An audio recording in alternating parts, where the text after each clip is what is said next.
Okay, we're going to go through and look at making a web page from scratch. In order to make a web page, we need to have an idea of what we're actually aiming to make in the long run. We can sit down and draw a concept design. I'm going to do my concept design in Publisher really quickly to give an outline of the end result or the final look that the web page will have. Not in terms of color and content, but just in terms of structure. So I'm going to go and open up Publisher, and inside Publisher I'm going to put a border around our page. I'm then going to put a header in, a footer in, and a navigation bar in. Now the navigation bar, in fact any of this content doesn't really matter where you want to put it. I could put the navigation bar on the left or the right, doesn't really matter. What I'm actually wanting though is to have a goal to work towards, and this is the basic outline shape of a web page that we're going to go for. Okay, we're ready to move into the next phase of our web page building. We've decided on the structure of the page. Now we actually need to begin to hard code it. The editor I'm going to use is Notepad++. It is a source code editor that has more features than the basic Notepad document does. It will allow us to do a little bit more, and it'll allow us to see what's happening inside the document. I'm going to open up Notepad.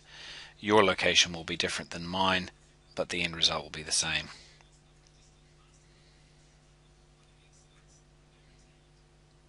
When you open Notepad++, you'll see a screen that looks like this, and as we start adding content, whatever that content is, it will number the lines down. This will come in handy later on because we'll be able to go through and work out where our errors are if we have any.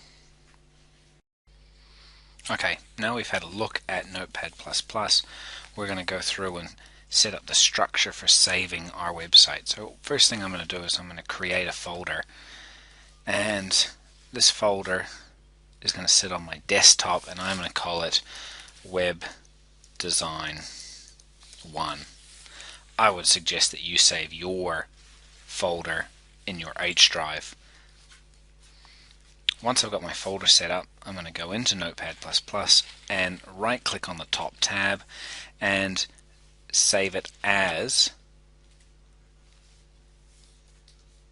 a folder inside the website design folder that I just made. So I'll find the website design folder, Web Design 1, open that up, and in there I'm going to save this as index.html. It's important that you have your home page saved as index.html rather than home page or this is the page that my website starts on or page 1 or anything else. Index.html is the default way of saving your page. If you lift this up onto the web server so that it goes on the internet, many web engines look for index.html. They don't look for any of those other titles. So I'll save that there, and now I can just save as we're working through.